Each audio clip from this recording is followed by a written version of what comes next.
کہ جنہوں نے ہم پر ٹرسٹ کیا اور ہمیں یہ بھاری ذمہ داریاں بھی ہمارے کاندھوں پہ رکھی. جہاں تک احساس کوآرڈینیٹر کا پروگرام ہے آپ کے سامنے رہا. کورڈ ٹائمنگز میں جو 12,000 ایمرجنسی ریلیف کیش تھا، اور یقین مانیں کہ لوگ سنی سنائی باتوں پر بات کرتے ہوں گے. میں جو پرسنل ایکسپیرینس شیئر کروں گی کہ 16 ڈیز جو ہے میرا فیسیلیٹیشن سینٹر میں میں نے کووڈ ٹائمنگز میں دیا. جب لوگ کہہ رہے تھے کہ باہر مت نکلو اور کرونا ہو رہا ہے، تو میں تو اللہ کا نام لے کے اپنے بیٹے کو لے کر نکلی، اور 16 ڈیز میں نے صبح 8 بجے سے شام 6 بجے تک وہاں پہ ڈیوٹی دی. اور میں نے اپنے اللہ کے آگے جان دینی ہے، میں نے وہاں پہ بہت سارے مزدوروں کا جگہ پر، کیونکہ ان کو تو میسج کرنا بھی نہیں آتا تھا، تو مزدوروں کا جگہ پر جب میں نے میسج بھیجا تو فوری طور پر ان کو آ گیا کہ آپ اہل ہیں اور آپ فلاں جگہ سے کلیکشن کر. تو بے شمار دنیا کو پیسے دیے گئے، بے شمار دنیا کو ریلیکسیشن ملی. 12,000 یہ نہیں کہ بہت بڑی اماؤنٹ تھی، مگر اس ٹائم ان لوگوں کے لیے وہ بہت بڑی اماؤنٹ تھی جو بے روزگار تھے اور جو کووڈ ٹائمنگز میں بڑی. اور آپ اوور آل اگر پوری دنیا کے حوالے سے دیکھیں تو پوری دنیا بیک ہوئی ہے کووڈ ٹائمنگز میں. پاکستان تو ویسے بھی معاشی طور پر ایک بدحال ملک ہے، اور ہم لوگ ابھی ترقی پذیر ہیں، ترقی یافتہ نہیں ہیں. جو ترقی یافتہ ممالک تھے، امریکہ جیسے، برطانیہ جیسے، وہ اس وقت گھٹنے ٹیک چکے تھے معیشت کے حوالے سے اور بیماری کے حوالے سے. تو اللہ نے تو ہم پر بڑا فضل رکھا ہے کہ ہمارے بہت سارے ایسے پروگرامز چلے جس میں لوگ سروائیو بھی کر گئے. جیسے کہ ابھی ہمارا پناہ گاہوں کا آپ کے علم میں ہوگا کہ خان صاحب کا ایک مزدور طبقے کے لیے بہت بڑا تحفہ کہ جو لوگ سڑکوں پر لیٹا کرتے تھے، جو راتوں کو، جی جی جن کو کئی مزدوروں کو سانپ کاٹ لیتے تھے گرمیوں میں یا سردیوں میں، وہ ٹھٹھر کر مر جاتے تھے. آپ ان سے جا کے ان پناہ گاہوں کی افادیت پوچھیں جن کو ایک چھت میسر ہے، صاف ستھری چھت میسر ہے، 3 وقت کا کھانا میسر ہے.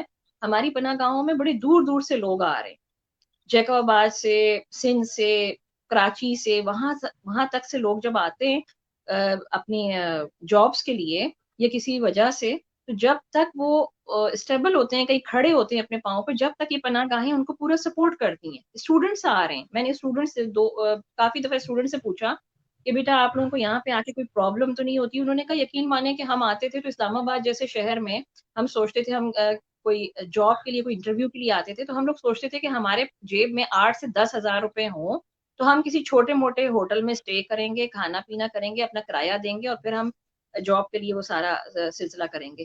تو یہاں آنے کے بعد تو ہمارا 1 روپیہ نہیں لگتا ہے، ہمیں نماز کے لیے جگہ ملتی ہے، ہمیں سونے کے لیے جگہ ملتی ہے، ہمیں کھانا ٹیبل پہ بٹھا کر عزت کے ساتھ دیا جاتا ہے، اور صرف ہمارا جو ہے وہ رینٹ لگ رہا ہے.